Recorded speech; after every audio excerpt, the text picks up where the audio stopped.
Summoning Star for 2 Archeops turn 2, that's the deal. We saw it on stream yesterday, we've seen it time and time again. If you want 2 Archeops and you have to settle for 1, you usually lose the game. We did see an interesting game at an Internationals with Natalie Miller, where she chose to get 1 out against a Disruption deck, and that went very, very well. But the general rule I've spotted with Lugia, which really isn't a huge surprise, if you don't get that double Archeops quickly, that is when the deck falls apart. And you talk about the flipping coins, pre-rotation, pre-Scarlet and Violet, it was a lot easier to get that double Archeops turn 2. That's one of the reasons why it's taken a little bit of a backseat. No, exactly that. And I kind of hinted at the heads or tails because it's having to play things like Capturing Aroma. Sometimes you want that heads for the evolution Pokemon. Sometimes you want that tails for the basic, as we do have a quick snapshot of our top 8 feature match, where we will be featuring Mateus, who's going to be playing that fantastic Lost Box deck into the top 8, up against, if I'm not mistaken, it is Anthony Argent, who is playing, I believe it is the Arceus Giratina. I did get to score them all backstage, so I got to ask them about their decks. I'm a little bit clued in on these ones. Yeah, that is the, at least I was told, it was the Arceus Giratina deck. So, yeah, just bubbled in there at that 31 points. It wasn't guaranteed, but it did work out quite nicely in the end. So this one's going to be an interesting kind of matchup. We've got your old faithful Arceus, which is just kind of does its thing and sets up nicely and is a little bit slower sometimes against that Lost Box decks with all the tricks and potentially explosive turns. Yeah, exactly that. Anthony being one of those players who had to win his last round for that opportunity to make it into the top 8. Both players now only 3 wins away from being champion of the Turin special event. So lots on the line here, lots of championship points, either for that push for their invite or push for potentially the top 22. But also there are still fantastic prizes because this is a regionals level event, as we do get a chance to see Anthony with his achievements there on the screen. And interesting, of course, Anthony is a French player, so we've got a top 8 in Lille, we've got a top 32 in Cannes, but now we're coming away from France, we're in Italy, we're in Turin, and Anthony proving that actually, no, you know what, I can come to Italy and I can still make top 8 at a large tournament here as well. And then, of course, I believe we can have a... No?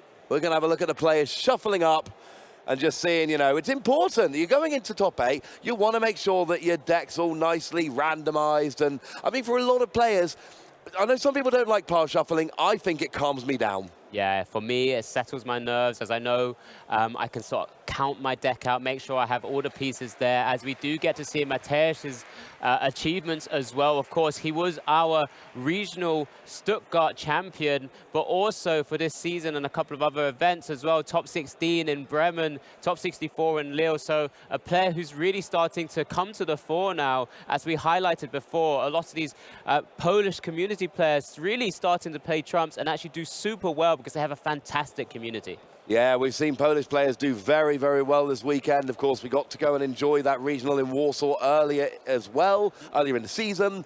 So it's really nice to see players being, you know, highlighted from a country where, you know, a few years ago we weren't really hearing about Polish players. We weren't having these large events in Poland. So it's really nice to see that community, and everything I hear about the Polish community is just, yeah, everyone's friends, everything's awesome, and it's a really nice place to go and play Pokemon, and it's a really nice burgeoning community, which is lovely. Yeah, 100%, and I think it's exactly the same with all the other communities as well. As we can wax lyrical around the French community, at the same time we see many sort of top-tier French players, you know, supporting everyone within the community, and it's actually fantastic as we do see both players beginning to set up. I believe that's probably the die roll, which has just fallen off the table there. Nerves getting to them for this top 8 match, but we will shortly be heading into our top 8 feature match. And it's interesting you say that thing a minute ago about the community, because when I was trying to find Anthony, I went and found Stefan Ivanov, a French player who we all know quite well. And I went, Stefan, do you happen to know Anthony? I'm trying to find him. And Stefan went, yeah, I'm talking to him. This is Anthony. And I was like, oh, sweet. Let's go backstage and take some pictures. So, yeah, it's really nice to, you know, see these communities all burgeoning up. Arceus Giratina, though, this is not a deck we've been talking about a lot this weekend. Mew, Lost Box, Lugia, these are all really well-known quantities that we were expecting. Giratina's a good deck, but who was picking Arceus Giratina coming into the weekend? No, it's one of those decks which is kind of been superseded a little bit because of Mew's Mew Fusion deck, which has been winning recent tournaments. But just prior to that, it had a sort of really strong weekend of taking down 2 tournaments, just being able to play its own game and then just judge path, look for those opportunities, just disrupt your opponent, and then say, can you play the game whilst I'm still going to be hitting you for heavy damage? And it just, it just works on its own agenda. Sometimes we have seen with other Arceus decks, yesterday particularly as well, where it does just fall a little bit short because it's looking for the similar game plan. It needs an energy turn 1. Yeah, and that is crucial, getting that energy on the Arceus V turn 1 so that you can then double turbo and get the attack, 180 damage while accelerating energy, absolutely huge. So, yeah, I say 180, I clearly mean 200. No, I do mean 180. I need to not second guess myself. Oh. It is 180, and then accelerating those 3 energy, and that's when the deck really starts ticking. Although I can say at least Nicolene is playing the Fusion variant of Mew in the top 8, so we do have at least 1 Fusion Mew. There's a fist bump. We are off, and it looks like Mateus is going to start us off in our top 8 game here. Yeah, as mentioned, this is our top 8. So going into the bracket now, the minutes on the clock is increased to give the greatest opportunity for the feature matches in top 8 and all the others, of course, to be able to complete 3 games where possible, as Mateus does open with our first top 8 match with a Battle VIP pass, looking to try and get his game plan rolling as soon as possible. Yeah, getting any 2 basic Pokemon from the deck is always a nice little bonus, and it really depends what you're playing against. You're not going to be rushing to get anything out like a Manaphy here. That is not going to be particularly important in this particular game, but what we are going to be seeing is more Comfey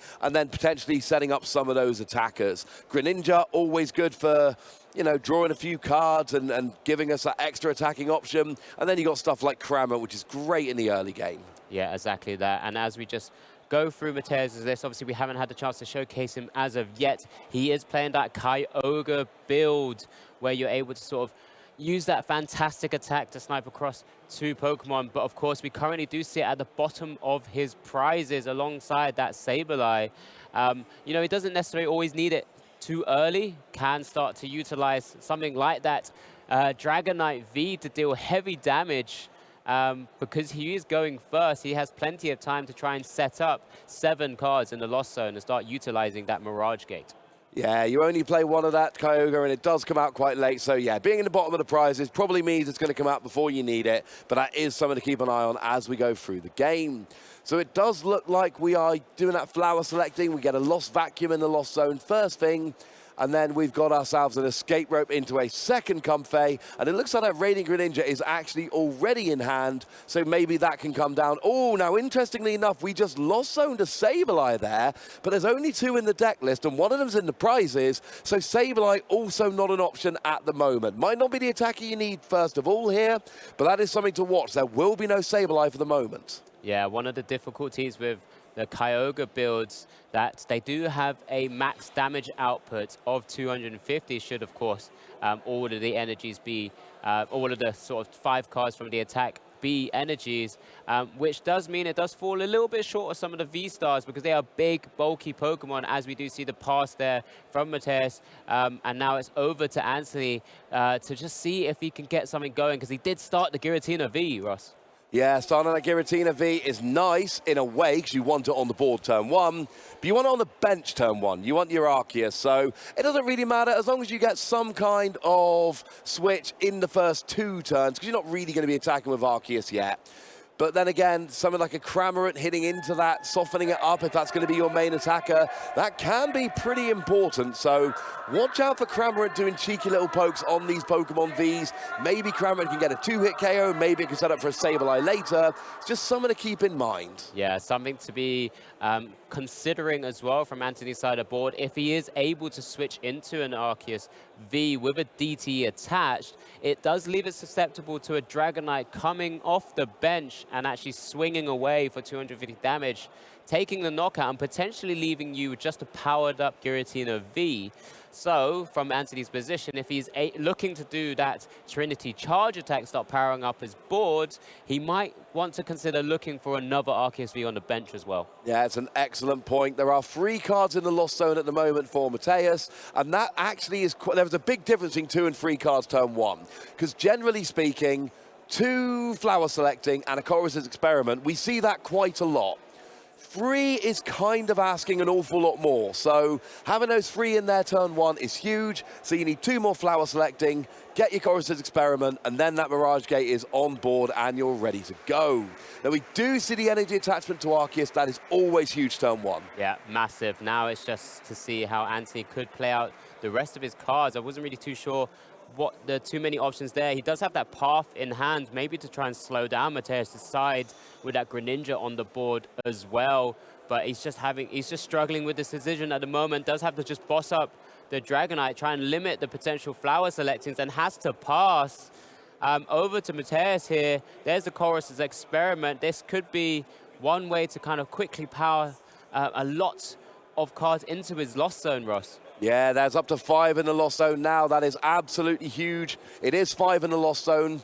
So that means that all we need here is just a couple of flower selecting, and then we are going to be there, and that is going to be a very big deal.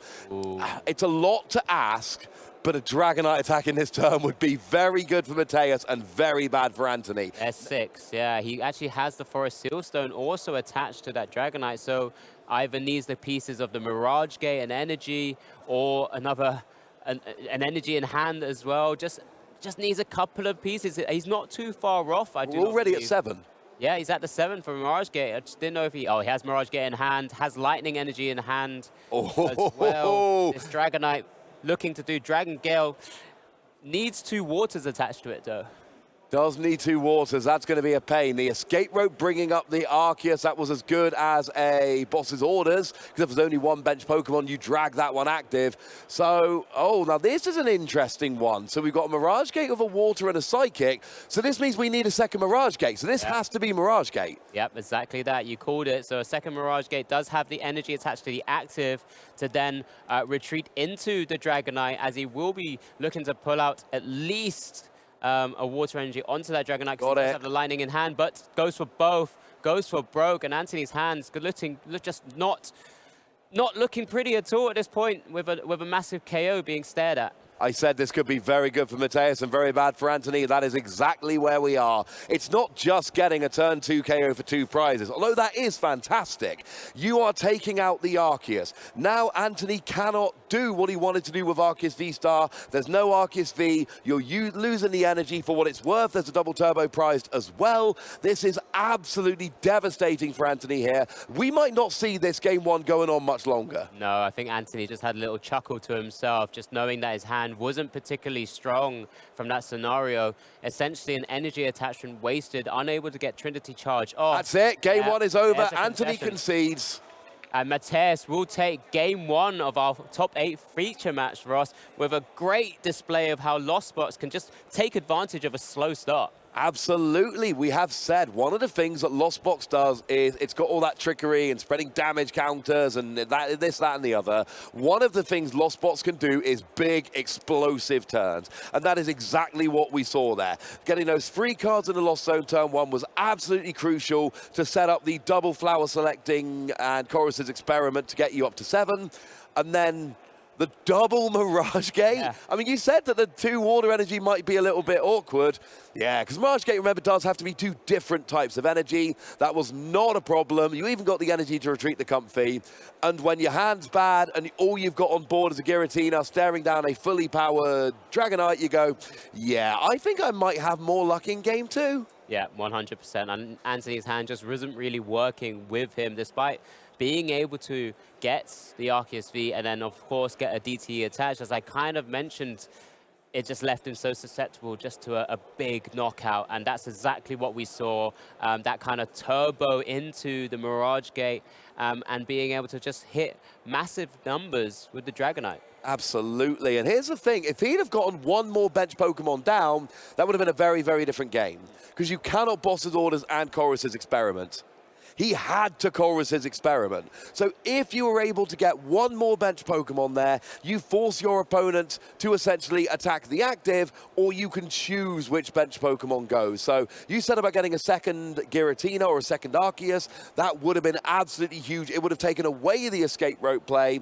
But just to be clear, there was no, you know, we knew that, Anthony knew that, there just wasn't another basic Pokemon to bench. Yeah, and that's just what sometimes happens with these Arceus hands. You are playing a bit of a risk because until you get cards like the barrel out onto your board, you don't really have too much draw power outside of supporters. Of course, he didn't end up with any, unfortunately, in his opening hand, as we do see both players setting up now for game 2. Anthony looking to try and avenge that game 1, has already provided a mulligan to Mateus as well, so more cards for Lost Box to work with, as Anthony, I'm sure, will be opting to go first. Yeah, I think that is probably the good call there. And here's the thing, right? When you lose game 1, when it's like that, you can't really be disheartened about that. Your deck just didn't do what it was supposed to do, and your opponent had this massive, explosive first turn.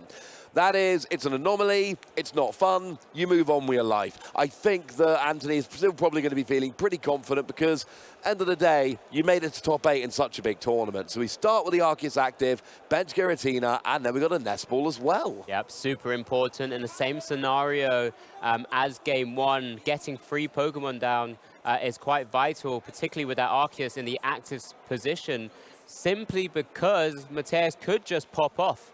If he's able to pop off and be able to get, again, another massive KO, get 7 in the Lost Zone, you know, it's very possible with the amount of Lost Vacuums in the deck now.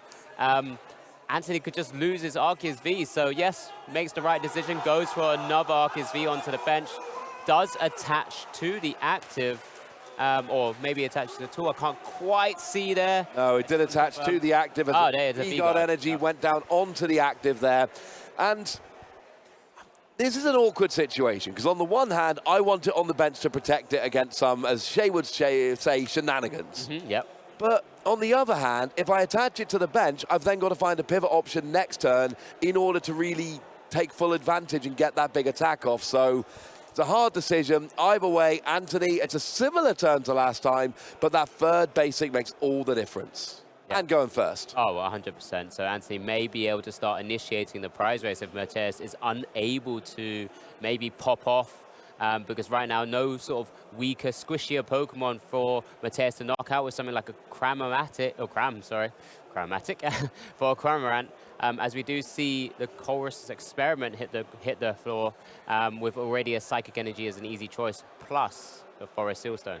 Yeah, not too bad. We get a couple of cards into the Lost Zone nice and quickly. Then we got the Flower Selecting. It is hard to get to 7 in one turn. Like you say, with the Lost Vacuum, it is doable, but it is very, very difficult. What is far more likely here is that we're going to get to 3 in the Lost Zone, and we're going to see a poke with a Cramorant. Cramorant just sitting there, doing 110. We don't have the Cramorant prize, so we have the Manaphy prize, which is great because you don't need it in this matchup.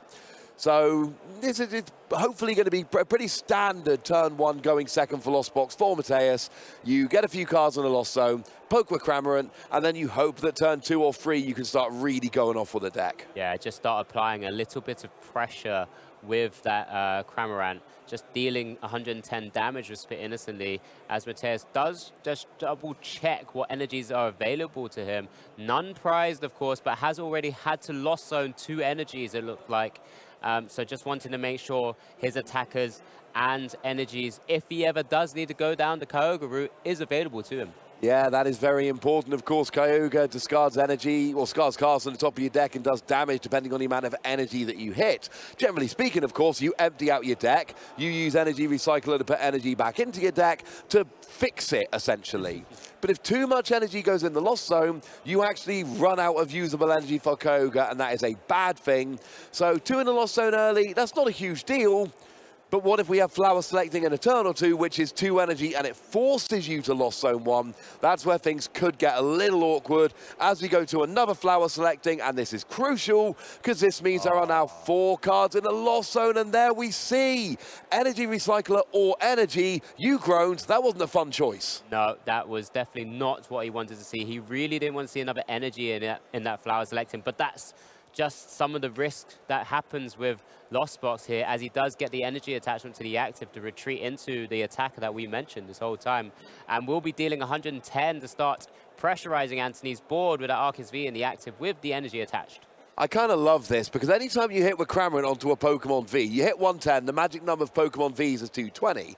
So as soon as you hit a Pokemon V, you basically say to them, look, you either V-Star or V-Max it, or I'm going to get a KO on a 2-prize Pokemon with Cramorant. That is not what you really want me to do. Or I suppose with Sableye dropping damage counters. So Anthony here is going to be looking for double turbo and Arceus V-Star, but could then be giving up 2 prizes pretty soon.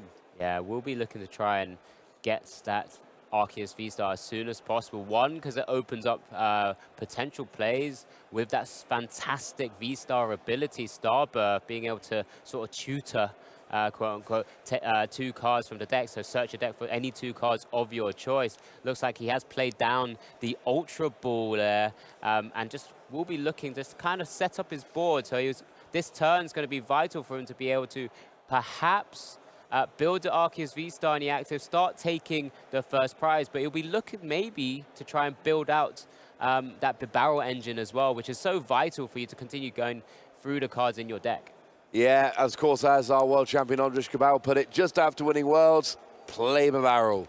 That was his tip. If you want to win Worlds, play the barrel. And I'll tell you what, this season, a bunch of people have listened to him and taken that advice. So we do have the Arceus V-Star. It's in the active. The V-Star Power Starbirth is now potentially on the board. Well, it is on the board. So now the question is, what do you need? You will need a double turbo energy if there isn't one in hand.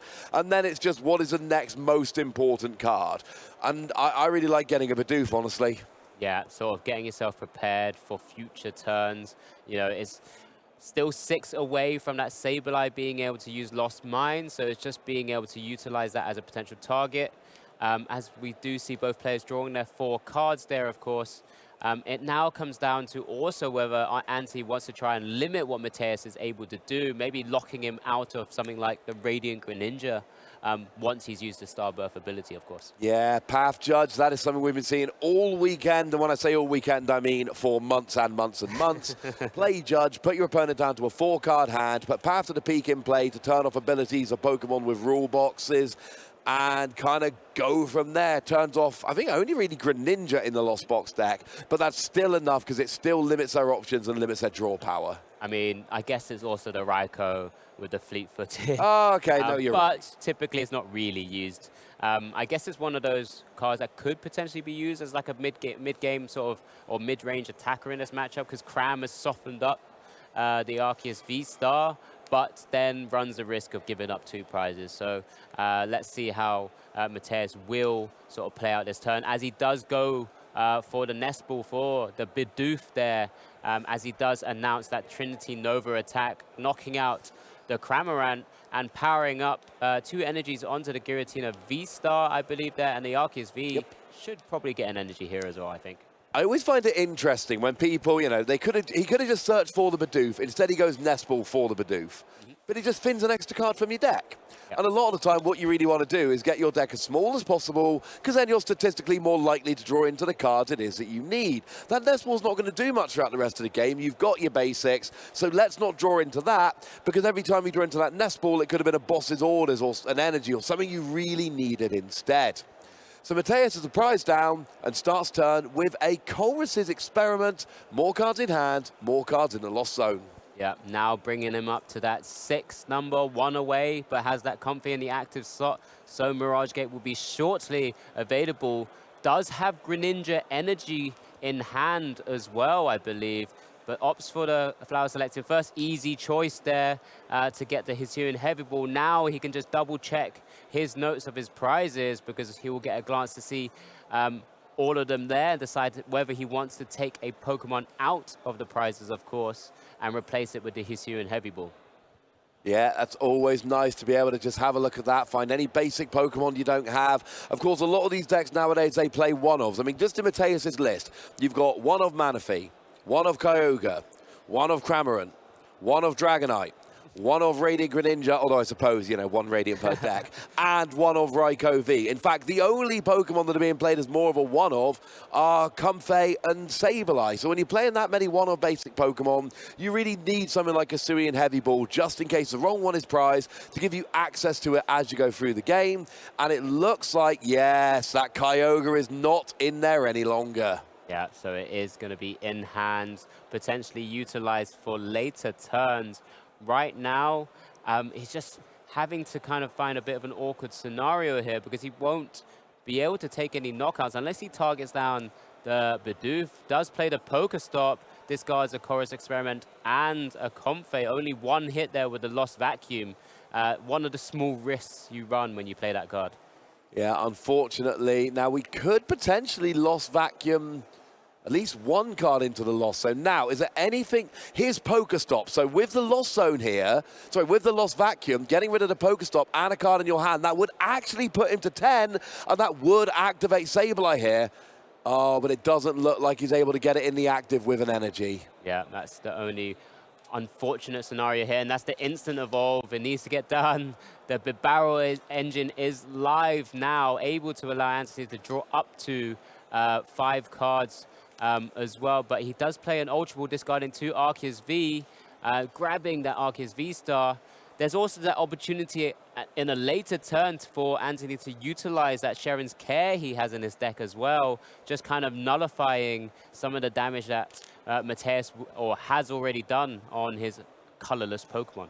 Yeah, Sharon's Care, always nice. Lets you put a colorless Pokemon and any damage counters, with any damage counters on it, and all attached cards into your hand. Basically, pick up a damaged colorless Pokemon. Like, for instance, Arceus V-Star. Always nice just to try and deny prizes. Because the problem Anthony's got in a lot of this is, what does he attack with? It's Arceus and Giratina. Problem is, they're multiple prize Pokemon, so sometimes that can put the prize race out of your favor. You need to do things you can to bring it back in. Like, for instance, playing a Path to the Peak to slow your opponent down. Yeah, exactly that. And as we do see another Trinity Nova announcement with 2 energies being attached to the bench Arceus V-Star now, and an additional energy attached to the Giratina V-Star. Of course, Giratina's V-Star's attack needing to put 2 energies attached to your Pokemon into the Lost Zone, despite dealing a heavy amount of damage, that 280 from Lost Impact.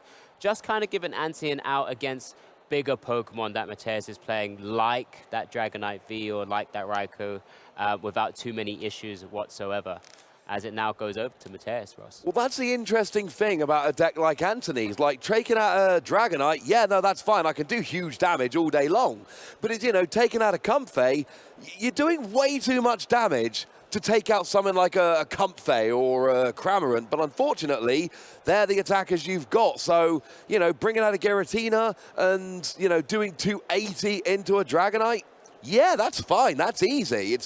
You do not want to be using Giratina, Lost Zoning 2 energy, to take out a 70 HP Comfey. That doesn't work. No, that efficiency just isn't there. As you do see Mateus now play down that Mirage Gate that he was holding on to.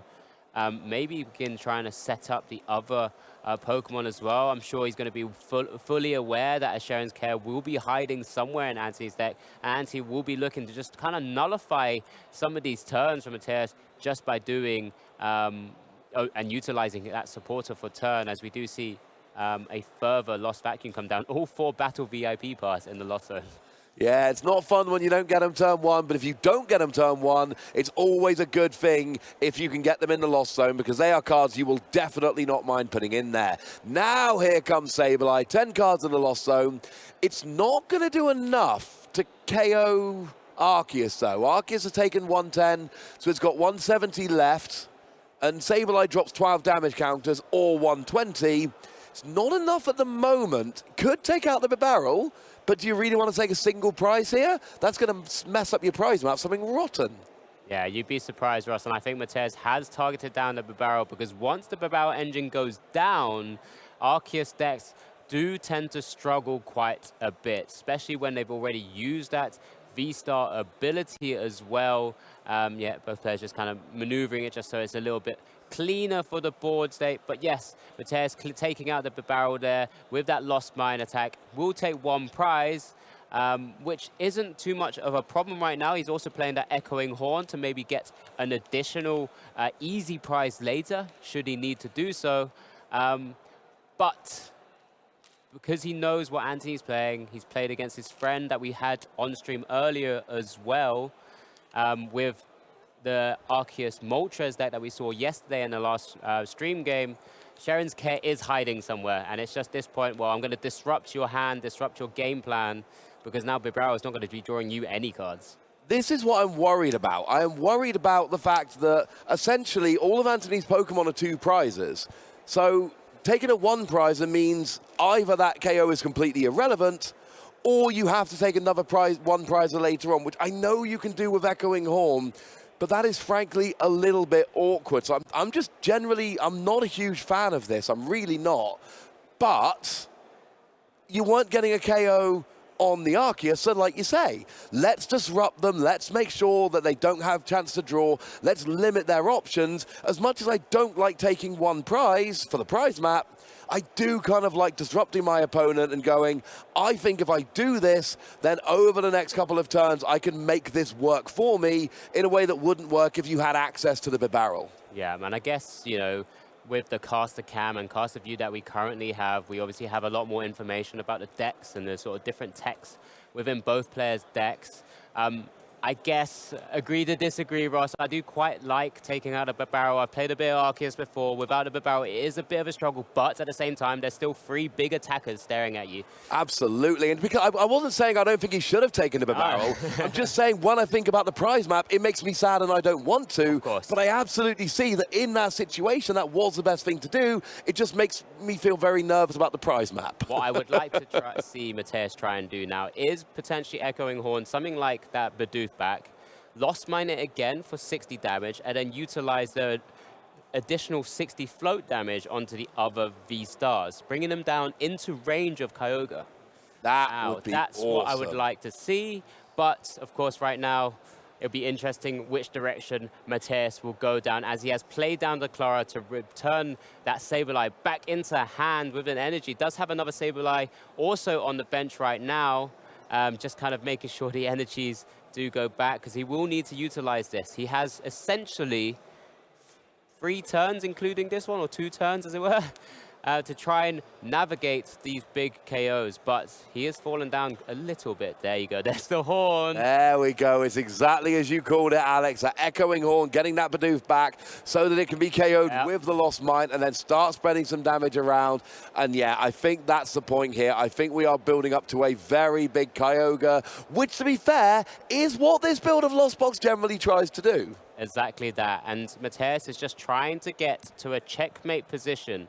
So, with Mateus now having another Sableye, he's got 2 more turns, right? So Anthony will be taking a knockout this turn. That will put him down to 2 prizes. He will need announce 2 more attacks, and he'll be able to take game 2 of this top 8 feature match, which leaves Mateus with another opportunity potentially to spread the right amount of damage to maybe make it a little bit easier for him. But it means he has those 2 turns to try and go for that Kyogre massive play.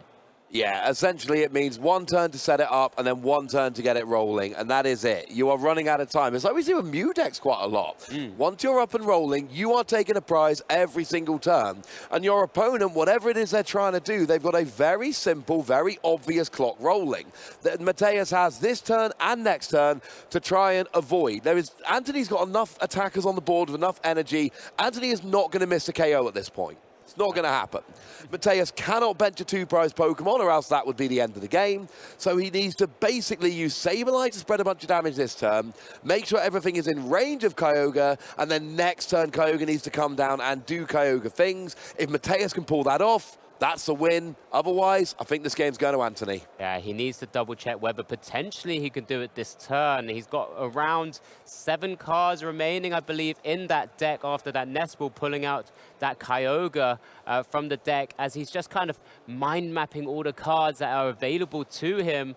Plays another Nest Ball just to kind of maybe get those odds increased here as well. The Dragonite coming down onto the board. It looks like Mateus is going for broke on this turn, despite potentially having one more. So he doesn't want to get disrupted, of course, if Anthony does suddenly happen to top deck a Judge, or, for example. So maybe this is it. Maybe this is the turn here. He has the Forest Sealstone as well. Is that 4 cards left in deck? Forest Sealstone. Ooh, takes the Colress. There's a number of options here available to him. Now, the way this basically works is Kyogre discards the top 5 cards of your deck, you choose 2 of your opponent's bench Pokemon, and you do 50 damage for each of the ones discarded. So, if your deck is 5 energy, you guarantee the KO on both those Pokemon that now have exactly 250 HP left after last turn. If you take this turn to spread with Sableye, then you can do it with only 4 energy next turn instead. Gives you that little bit of extra wiggle room. But if Mateus can get the deck down to at least 5 energy and nothing else, which it looks like is happening, then you are going to be able to guarantee that KO, and there is no chance of it failing. A second recycler for the 5 energies into the deck, There's and that the will fist be bump. the Kyogre attack. Aqua Storm to take the final 4 prizes and push Mateus into top 4. Fantastic play. Yeah, that was a really, really good finish there from Mateus, of course. We didn't actually see it happen, as happens so often on the stream. We see these players setting it up, and the other person knows, okay, this is it. But there were 2 Pokemon on the bench with 250 HP remaining. The deck was exactly 5 energy cards. The Mirage Gate put the energy onto Kyogre, and it was inevitable. Yeah, it's one of those things that Kyogre does so well. It doesn't need to push beyond just the initial 2 prizes.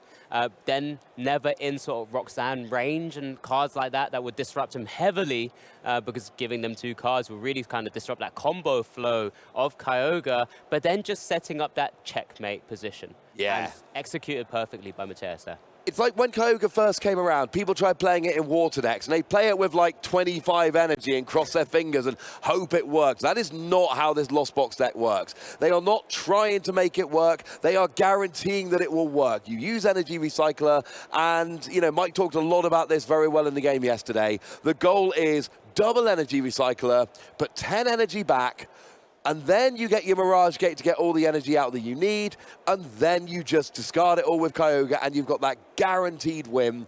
It's a beautiful thing. When you see it actually work, it is a thing of absolute beauty. Yeah, and I guess when the writing is on the wall, once the Kyogre is set up, we don't, like you mentioned, we don't really get to see it happen.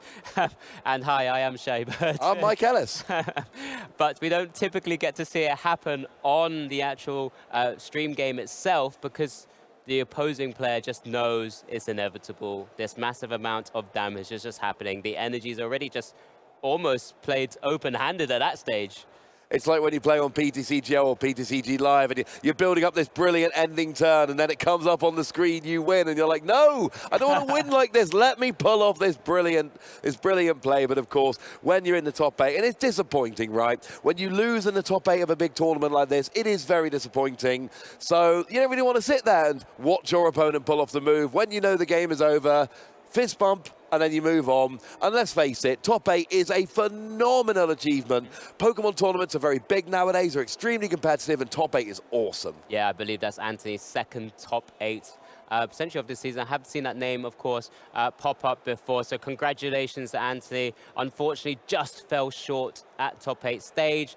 Again, congratulations to Mateus for making it into top 4 yet again. Maybe looking to try and take down another tournament. We spoke about this before the match.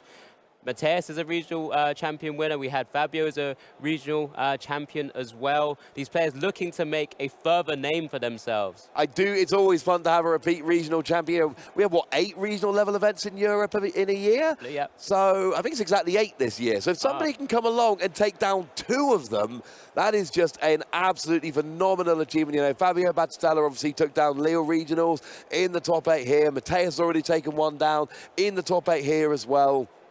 And it's just, it shows a level of these players. It is extremely difficult to win one of these events.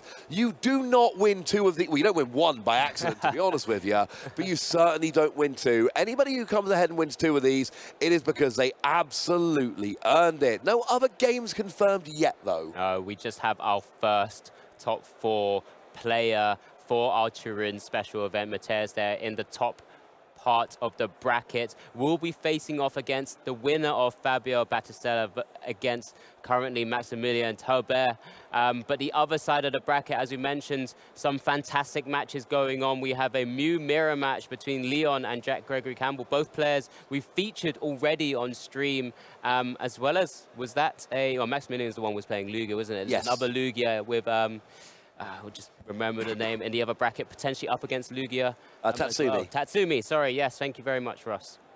Yeah, no, we've got a lot of good players here with a lot of good decks, and like you say, it's a lot of the old favourites. We do have an interview ready, so let's go hear from our winner.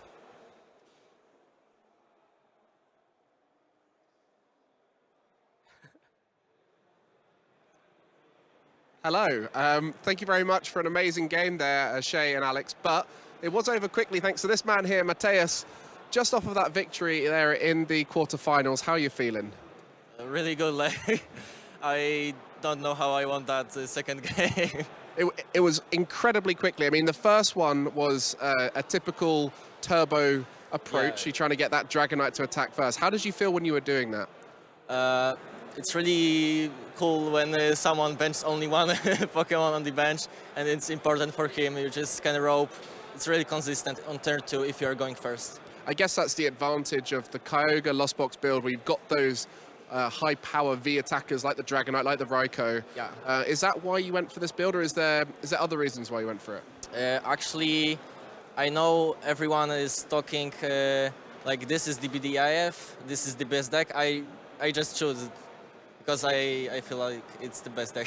You are very close. I was speaking to you and Alexander, your fellow Polish player, about whether you might play one of his decks, because he's in the past helped you win a regional with one of his crazy creations. You almost played his Arceus deck, the one with the Galarian Moltres that we saw yesterday. Why did you not go for that deck?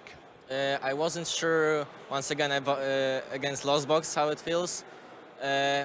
I think if you know how to play Lost Box, you just should, because it's the best deck. It wins against everything. It doesn't have a bad matchup. And you went, I'll choose the deck that has all the good matchups there, and you showed exactly why it's so good. Now, I do have to ask you, because it is quite nerve-wracking when you're playing in these big games, and especially when you have to do one of the hardest things to do in the TCG right now, which is that Kyogre play. Yeah. What's going through your mind when you're trying to think up those pieces together? I'm making sure like 4 times if I am not missing anything, and then I'm just doing it. Like, I shoot slowly, but a little bit slower, but I just Got excited, so you had to go for it. Yeah. So we saw you back in Stuttgart, you know, amazing performance there. I want to ask you, with the performance there at that regional, did that inspire you to go away and work harder to try and be a better player, or has nothing changed much? Yeah, that for sure. Like, that allowed me to chase the top 22. I went to some regionals. I lost like 5 win-and-ins in last 3 tournaments into day 2.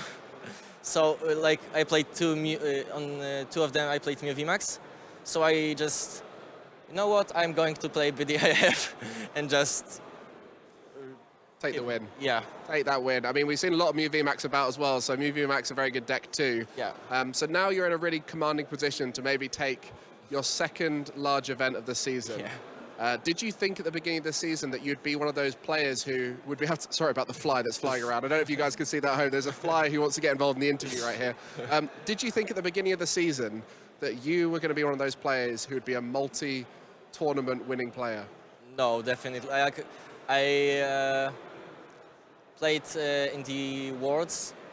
Didn't go, like, day 1 went really smooth, and I did made day 2, but nothing really crazy, so I am really surprised that I made another top 8.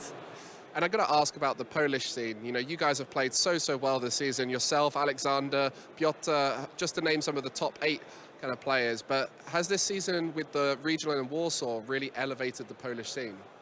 I think the thing that motivated us and we become the better players were the pandemic online tournaments.